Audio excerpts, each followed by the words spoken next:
elements, we can group them into 3 subgroups. The content involves insertion of mind of the therapist, eliciting narrative episodes, the psychological problem, and patient agenda. The second group just has 2 elements in them of process and client progress.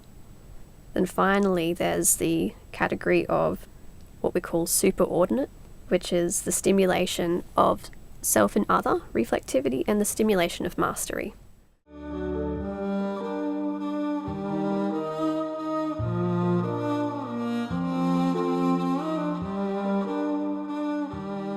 Where this makes the most sense to me in my own life is I was an undergraduate. I'd gone to a liberal arts college. I wanted to be a novelist of all things.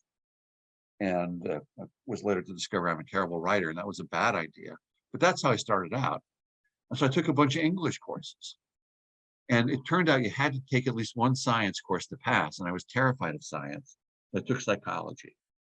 And anyway, I'll try to get to the end of story time here a little bit faster. But I basically figured out that the English professors couldn't stand me. I think they found me annoying and obnoxious, and I detected no empathy or warmth or concern for me. But the psychology professors were really interested in me, and I think that helped me to decide to do psychology. But I had that ability. I had that sense to be able to figure out who was my friend ahead of time, who wasn't, who was on my side, and who was annoyed by me. And similarly, who I liked, and et cetera, et cetera, et cetera. So all this is to say is that we do these complex things that we overlook. So again, with the excellent case presentation today, I want to know, what does that woman see when she sees someone? Does she have a nuanced sense of who she likes or doesn't like? Is everyone the same? In my hospital, if I saw everyone as the same, I wouldn't know what to do. I would have no idea who I could use humor with, who I should seek when I'm in trouble, who I would want to hang out with, who can help me with certain things. When I used to give this talk, I would mention people I knew who I was friendly with and who were quite different. It's such that one of them, if you make them mad and you don't solve it right away, it's Armageddon. And the other one, if you make them mad, you got to stay away for 3 days because they're different people. And if I can't see that they're different, I can't function with them. Otherwise, I go to the one where I'm supposed to make peace and I stay away, and then that doesn't go up good, etc. So again, this mind of the other is not social cognition, and I want to guess the right thing about the other person, but I want to form a working idea about them. So back to some of these points again about whether the self, is really applicable, cross-culturally. The same thing with the sense of the other. I want to have an idea of how to cooperate and get along with this other person, who to steer clear of, who to be scared of, who I want to be close with, how to partner. And it could involve choosing who I want to partner with, but it could also involve how to deal with someone I'm now partnering, who I'm getting to know, who I'm trying to understand. So I guess I've tried to make the claim that these are complex things, and we already sort of know knowing yourself is complex. But I also think knowing the other can be complex, and people can miss a lot of steps along the way. I'll give you one more tangent. I hope there are not many tangents floating around. But when I work with narcissistic people, I often feel as if they're unable to detect empathy in me. And I don't know that it isn't that I don't show it to them or that they don't care. I think they would love to have it. But I think that they can't figure out when it's there or not. Whatever that detection system is, where you look at someone's face, there's the voice, there's synchrony in movements, they can't figure out that I'm actually there and caring about them. This sense of knowing other people can masquerade across different disorders, but it's impossible. It's important to assess. And if we're really going to talk about what's happened in the life of the patient who we heard about, we need to know what she sees when she sees other people. So the scale, again, imperfect, tries to do the same thing that the S scale does, which is to describe increasingly complex ideas about other people. And it has somewhat fewer steps. This probably because the scale is imperfect. Again, in some version of science, perhaps we should have spent, years perfecting the scale. We just took what Semerari did, rearranged and started using it, and using it in a way where, again, we have a hierarchy where each step is more complex than the one before it. And to do each step, you have to be able to do the one before. If we start out with 07, and we'll work our way down. At 07, the task is, can I see that the life of a person who I interact with, a specific, and then we're talking, it has to be a specific other people, it can't be people in general. But this specific other person, it could be the son or daughter of the patient we heard about today. And we see that they are forming, that they're having thoughts and feelings in a particular circumstance in their life. And this is something that's similar or like the things that they've gone through before. That there's some continuity in terms of themes across their life.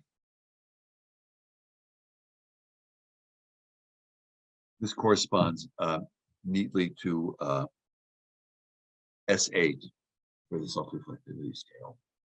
So for me to be able to do this in my relationship with Robert, I would, as I got to know him better, I would realize that he has this dilemma, as we all do in academia, as, I don't know, administrative tasks change and our own intellectual climate changes, and how's he going to negotiate this, and what are things that upset him, what are things that please him, how does he solve it?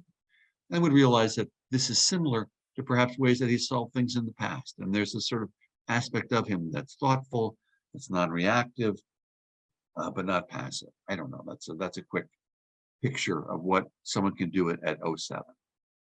And that would, enable us to have deep conversations about dilemmas we share in common and figure out how to cooperate in a changing world, and decide maybe there are jointly things we want to stand up against and fight, and other things we want to not. But it does enable a close degree of cooperation. And perhaps this is absent in the case we heard about. Perhaps this woman, this is something she can't really do. She can't quite figure out how what's going on in someone's life right now has to do with what's going on in their life before. And that makes it hard to form friendships outside of family. And it makes family all the more precious and all the more devastating should they leave and pursue their own lives. So that's 7. At the 6th level, you can at least do this in one circumstance. So maybe the patient we heard about today can't do this across situations because she can't even get it in one situation. Perhaps it's hard for her to see the dilemma that someone is facing in a particular situation and the different thoughts and feelings that they're having. Perhaps she can, perhaps she'll discover she's able to, but she may not. And this is the 6th level. At the 5th level, the patient or you can form ideas about other people based upon how they're acting.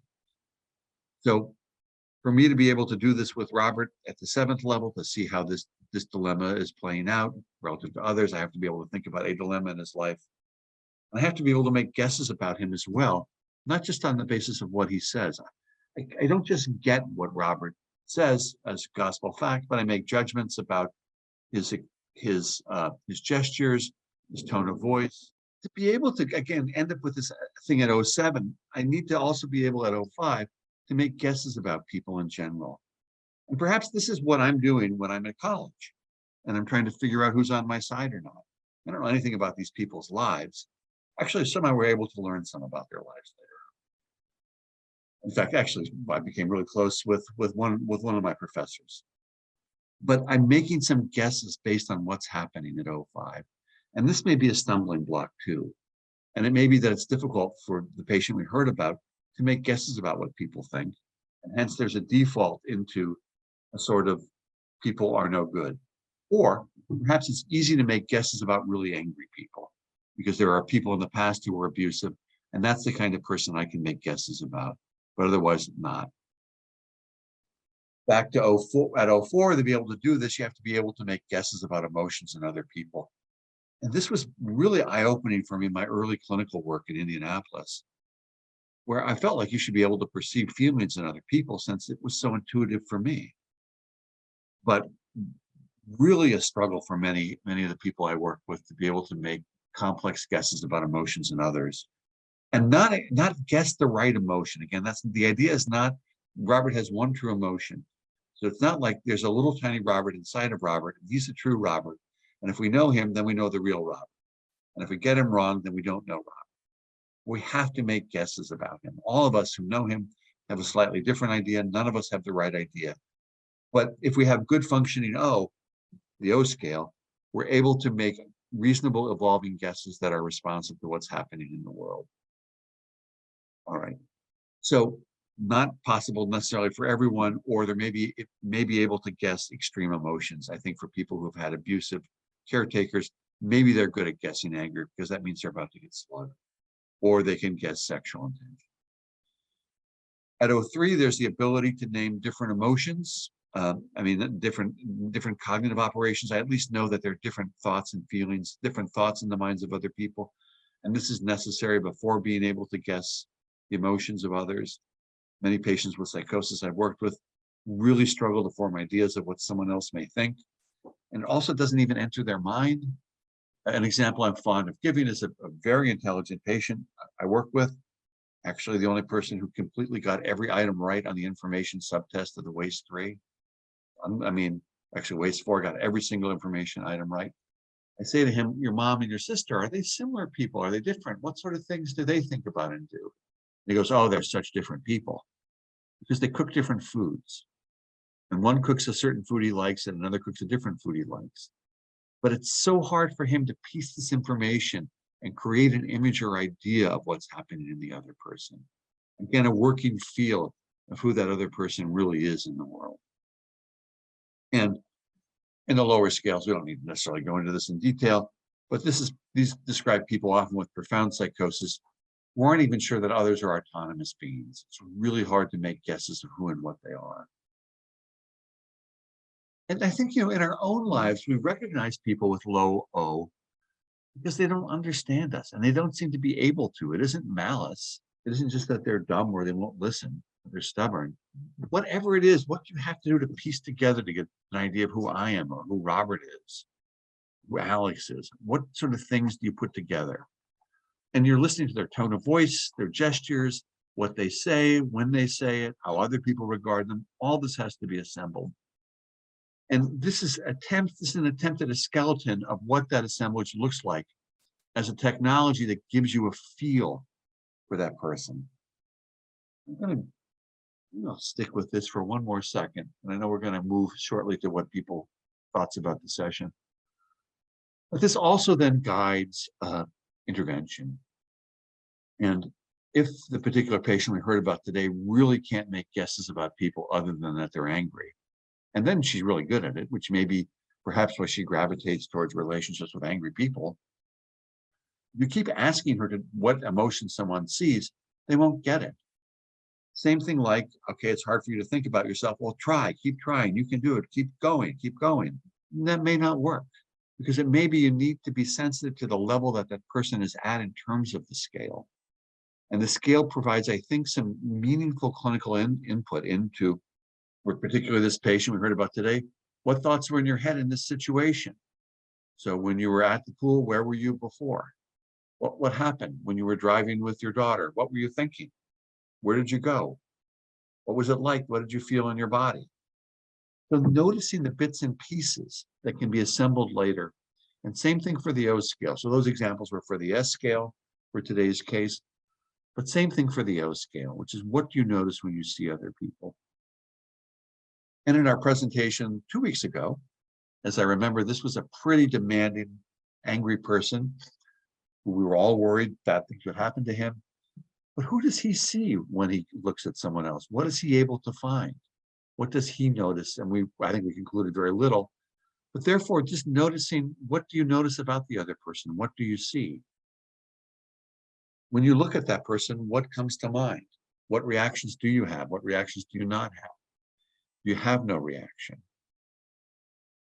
There's an interesting theory of the Capgras delusion, which is that I believe the people around me are replicants because I lose my reactions to them. So when I can't have a reaction to Kane because his camera's up, but when I look at Kane's face previously, if I no longer have a reaction to him, maybe he's not him anymore. Maybe he's a replicant who's been replaced. Who's replaced him. So the replicant explains why I don't have this automatic integrative sort of sense. And by the way, you also know you have this because you react with surprise or you react strongly when you get information that doesn't match the image you've assembled. And so, in a classic example, and this has never happened, but should you go to the grocery store and you encounter Robert Schweitzer and he's a giant American cowboy hat on and a shopping cart full of light beer from Miller, You're like, holy, can't be Robert. What is this? How do I make sense of this? What do I do? And you might even laugh because it's so unlike him. And now you have this task of integrating the information. But it may be that people with low metacognition don't react with surprise because they don't have an idea which that contradicts. And it also speaks to what they know about us or what they see in us. I feel like that there is a synergy. So when we look between the three scales, so when we look at the guy who believed his partner was wearing a suit to appear unattractive, O doesn't budge, but S budges a little bit, then M budges a little bit, and then O shoots up. And the goal is never just to have these abilities, but the goal is that they are deployed in figuring out what are the challenges and what you want to do about it. So it's their successful deployment that enables ultimately community membership. I would like, for Jess's patient, be able to make sense of her own experience, of other people, and to decide how to live with that in a way that she can fit into the world. However that is, in a way that she gives and receives love and care. But it goes both directions. So I think, once people reach the top, that's great. Let's just talk about how you're using it. And presumably, you'll need me less and less as a consultant because you'll have a good working feel for yourself and other people. So I'm going to assume that some people, perhaps even the woman presented today, has had so much trauma that she's not going to top out on the scale. It's not that different. There are plenty of things I'm never going to be able to do, no matter what I try. And so maybe people, again, don't top out at the top of the scale, but they reach what they can do, and they live in the world best as they can. And the world accommodates its disabled people, as members, as full members. And we actually have an unpublished study where we looked at couples where one partner had PTSD. And the best outcomes with regards to stigma were the couples that had similar metacognitive levels. So it doesn't matter if they're both high or both low. But when the partner with PTSD is low and the partner without it is high, those are the worst outcomes. So don't ask me why we never published it, but it is, I think it's incredibly compelling idea. We also published a paper looking at parents and caregivers and adults with psychosis. And again, had a similar finding where in some measures, the congruence was the most important thing. So if you're going to jointly make meaning of the world, if you both sort of see it the same way, it goes better, because I think that the person with higher metacognition assumes the other can do it because it's so automatic. I assume everyone walks down the hall and knows who they like and don't like. But I think that my patients just see a gray interpersonal world. Everyone looks the same to them.